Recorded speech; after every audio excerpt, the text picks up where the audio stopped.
Everyone, it's Alex, and today I wanted to talk about where to start with classics. It wasn't until actually crafting this list that I realized how many classics I've read, but also how long it's been since I've really read a classic, but I feel like it's because the beginning of my reading journey was really based on trying to feel like what I feel like a lot of people try to do whenever they say, I want to read classics, and that's partially at least trying to feel like they have to fill the gaps of their reading, or at least a sense of catching up, is primarily what I felt like whenever I was trying to get into reading. And I genuinely think with this list, I feel like I picked some stuff that are certainly like go-tos that I've talked about in the past with some favorite writers, but also maybe some that I don't really hear a lot of people cite as maybe where to possibly begin with classics. And my definition of classics for this video is at least really on the basis of if I own a book, or at least I've read a book that I know is either one of the Black Penguin classics, or maybe the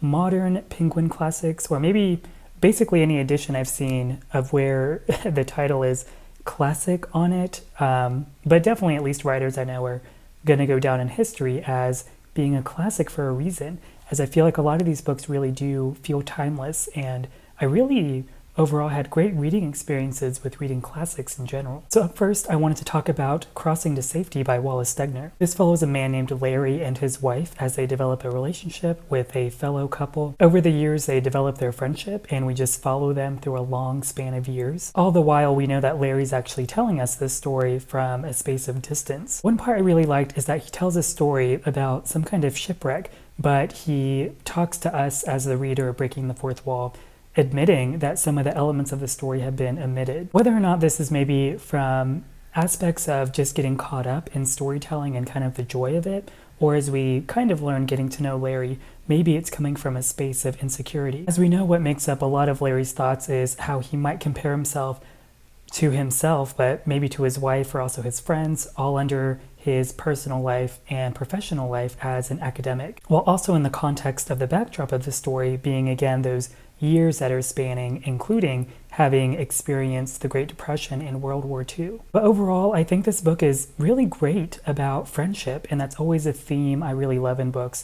And I really think that Crossing to Safety, even though it's well regarded, I do think it's an underrated classic, so I hope more people pick it up. Another book I want to talk about is Howard's End by Forster. Ultimately, this book is about 3 different families and talking about class. And I feel like with thinking about classics, that maybe if, you had to yell at someone really quickly and ask them what a classic is about, I feel like a lot of people would say about the class system. So I feel like if you're thinking of a book or trying to get into a book about different classes, Howard's End might be a good fit for you. But the reason I really love suggesting Howard's End to people is because I feel like even as it talks about things like class, it does so with its interactions with the characters in a really relatable and organic and modern way. As I think there's genuine surpriseness that the characters have in interacting with each other and kind of having their own epiphanies about their own self-identity, especially in regard of comparing themselves across these different classes that they acknowledge. And this being a novel, I think, is all about the concept of what does it mean to wonder about what we deserve? And this being the book that's really commonly cited, I think, from a famous quote being only connect. And I feel like that's ultimately what this is about, with the book really trying to push for that kind of self-awareness. And I think what really makes it so timeless and definitely a classic. Up next, I want to talk about Go Tell It on the Mountain by James Baldwin. This is actually Baldwin's debut novel, and I don't think it's as good as the other Baldwins I've read, being Giovanni's Room and If Beale Street Could Talk, but I do think Go Tell It on the Mountain is the most well-rounded of Baldwin's works. This story is about a young man named John as it follows him for some years in which he's having this internal conflict regarding religion and sexuality. And what I think Baldwin does really well with this story is shaping religion as what just happens to be for Johnny, this formative experience of his adolescence, at least in comparison to one of those other things he thinks about being sexuality. And I feel like how sexuality as a theme is a growing response of often maybe what those experiencing adolescents are supposed to be thinking about. But instead of trying to pick one over the other or banish one for the other, I think Baldwin does a really good job at shaping how sexuality and religion can coexist for Johnny, but also through a way in propelling the story itself too. All the while, both of these subjects being mixed really well with Baldwin's approach to writing about a black man in 1930s Harlem. And I think it's really amazing to show how this story, Go Tell It on the Mountain, I think, was a precursor to ways in which I feel like Baldwin was going to become more specific about each of these themes in his later works, especially Giovanni's Room. And again, I know books like Giovanni's Room, which is another book I really loved by him, I think is maybe more cited than Go Tell It on the Mountain for a reason, but I feel like that all began because of the talent that Baldwin was able to show with something as exciting as Go Tell It on the Mountain whenever it published. So in its own way, I feel like Go Tell It on the Mountain is underrated of Baldwin's works, but I feel like without it, we wouldn't have gotten his other works that are more well-known, like Giovanni's Room. So I do think Go Tell It on the Mountain is a bit more well-rounded, if at least sacrificing that specificity, but I would still highly recommend it to anyone getting into classics. So that being said, if anyone's looking for like a little tiny powerhouse of getting into classics, I would really recommend A Month in the Country by J.L. Carr. This slim novel is about a man who's on his way to a town to help restore a painting in a church after he's just experienced the war being World War I. And in this town, our narrator Tom feels like that this city is its own haven, kind of untainted by the war, creating this kind of romanticization that influences Tom's own impressions of things like art and what it means to be in this town restoring this painting. And even in the few pages that are in this book, I feel like J.L. Carr does a great job at this sort of profound existentialism in regard to art and beauty and nostalgia, and ultimately what I think it means to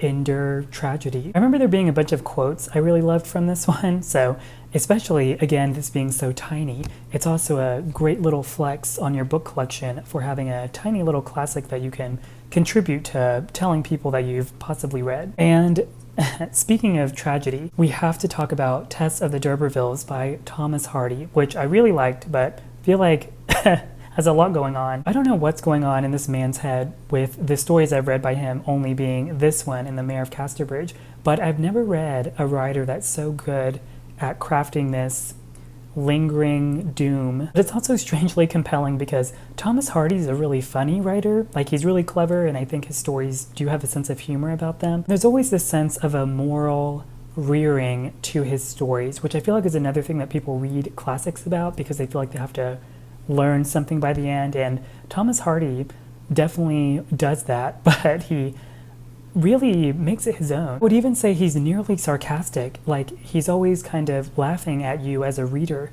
with a sense of what's going on in his stories, that I think he's ultimately first as a reaction trying to gauge your sense of empathy, or at least a willingness to empathize, especially in this story as we get to know Tess being our main character and how she's always down bad and like she's always down on her luck pretty much. And the book never lets up that sense of a decline in unfortunateness, and it all starts because of Tess trying to help the burden of her family trying to get a horse, so totally relatable. But what's so interesting is that with following Tess, we understand her own way of mentally convincing herself of her own shame and guilt and isolation, even if it isn't true. And Hardy doesn't write it in a way of those feelings supposed to being true either. And as we follow Tess, we get to know more about her and the outcomes of her journey in this horse.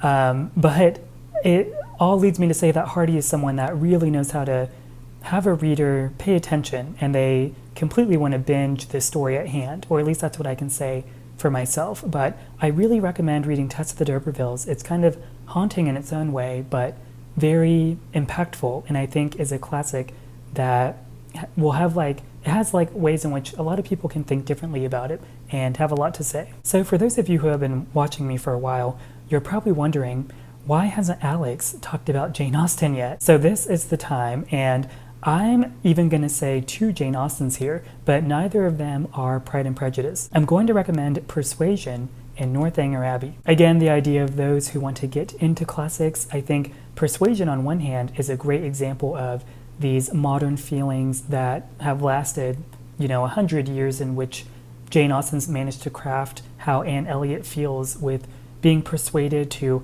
not take a lover, and then he resurfaces back in her life now that she's 27. And being 28, it just hits a little too close to home, you know? As always, Jane Austen writes a story like this in such a clever way, and I don't think it's as clever as, say, even Northanger Abbey, or definitely not Pride and Prejudice, but there is, as many people say with Persuasion, this mature sense to Austen's writing and how she crafts Anne Elliot. Anne herself, in my opinion, maybe even being perhaps the most bookish and introverted, which I know is a thing that people associate Jane Austen with in general, even though I would dare say her heroines are much more confident and outgoing in ways that certainly aren't bookish, as pop culture has definitely tried to cement to us. But on the other hand, we do have Northanger Abbey, which is less mature and certainly cited as maybe Jane Austen's most juvenile work of her 6 canonical novels. But it's a story I really love, and I think it's so easy to get into because it's about 17-year-old.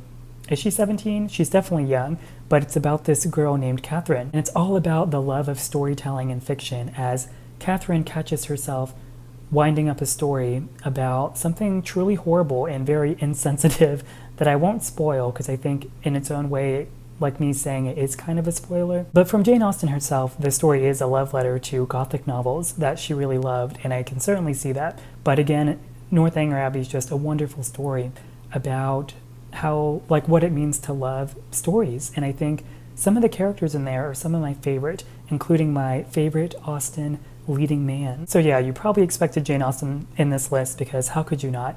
But what you probably weren't expecting is, I'd say, 2 novels by her, but you should really check them out, especially if you're trying to get into classics. Similarly, as some of you might be expecting if you've been keeping up with me for however many years, another author I really love is Virginia Woolf, and I'm only going to recommend one of her books, and I think it's a bit blasphemous, but I'm not going to recommend what I feel like a lot of people do, is they say to start with Mrs. Dalloway. In my opinion, I don't know if I ever shared this, but I did read Mrs. Dalloway and I really liked it.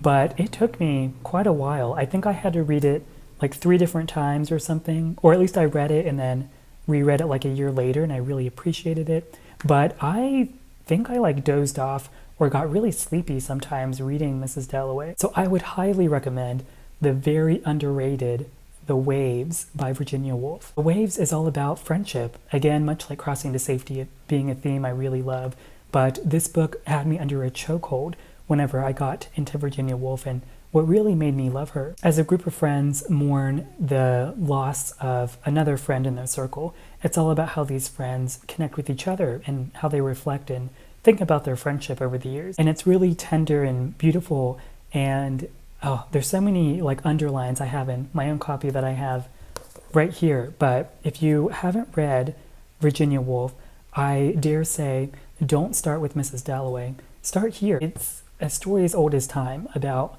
what it means to have friends and how you develop and foster them and love them and really appreciate them. And it's a story I love so much. And last but not least, you might be wondering, what is the classic that got Alex into classics? And for me, that's definitely Frankenstein by Mary Shelley. I feel like out of a lot of the books I'm talking about today, this is probably maybe even the most famous one. It's very beloved and well known, and I probably don't have to tell you what it's about, but I feel like it's so interesting with Frankenstein about how it's been shaped by pop culture over the years. Namely, that one joke that bookish people might say, or maybe even like movie snobs, about how Frankenstein is actually not the monster, it's Victor Frankenstein's monster. That's the main villain here. But what's interesting to me with Frankenstein as a story, given its like own mythologizing over the years, it's how people think of it as like a horror novel or something scary. If we were to define scary as like an onslaught of existentialism, as Frankenstein's monster does try to hunt down Frankenstein and basically get answers about what it means to have different philosophies on life and what it means to be alive. And little did I know that that's really what this story was about whenever I read this however many years ago in that class in college. So I was completely taken in by the story, not only for its philosophical musings, but also its sense of pacing within the story itself too. And this next suggestion about this book is definitely not required, but if you can help it, I would really recommend reading the 1818 text of Frankenstein, as later revisions do have some big revisions in my opinion, but that's probably going to be the most snobby thing I've ever said on this channel for the past 4+ years. So that does it for my Where to Start with Classics video. So I'd really be curious if you're someone that's always resisted classics. One, I'd want to know why, and two, if you've read any of these. There's certainly more I've wanted to talk about, but I feel like there were maybe ones that were a little predictable already, like anything by the Brontes. I really had to hold myself or like resist like talking about the Brontes so much in this video. So maybe I'll do a whole separate video about the Brontes and what I think about them, having read all of them.